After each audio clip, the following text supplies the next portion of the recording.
MCT4C, we're on vectors. The last day we're on review.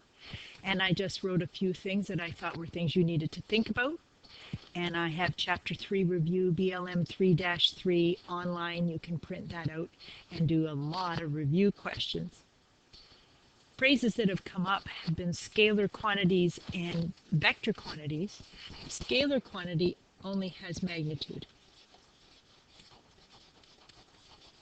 So your speed, 100 kilometers per hour, is a magnitude. It is just a scalar. A vector, however, has magnitude and direction.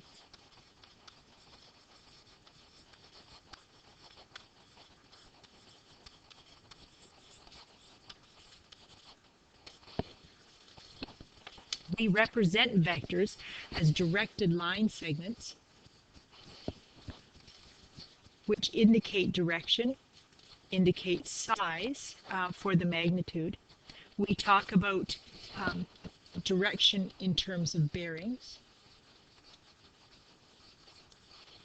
direction in terms of north, south, east, and west.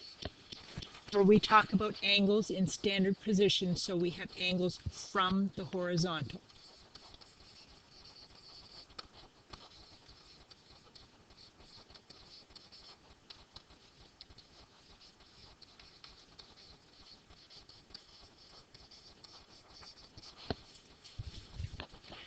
When we are finding the sum of vectors with vector addition, we always add tip to tail.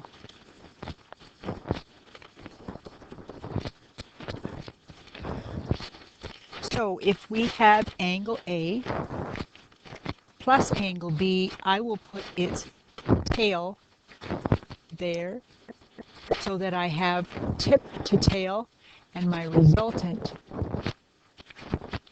will be from the tip of one, from the tail of one to the tip of the other.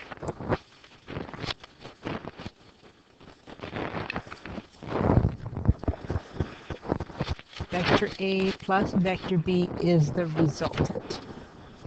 Subtraction of vectors, the phrase that we use would be add the opposite.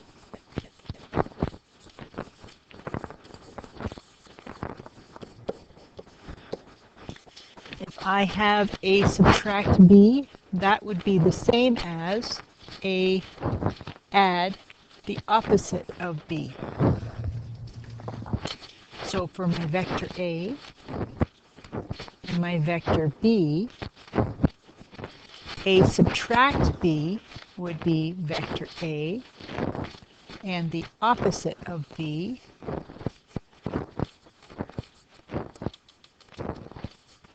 A subtract B would go in that direction. We talked about 3 specific types of problems that are easily solved with vectors: force, velocity, and displacement. There are 2 ways to solve these most easily, is to resolve into rectangular components. You're looking at the horizontal, and separately the vertical components of each vector, putting them together for the resultant. Or we can use the cos law and sine law to solve the triangles created by vectors when we add them as we indicated above, tip to tail.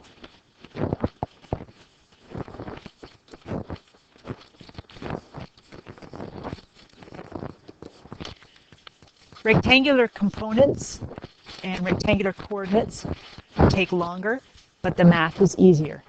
The cos and the sine law are shorter answers, but you have to be very careful with the diagram and that you can solve appropriately with the cos law and the sine law. That may very well be where you need to spend your time practicing.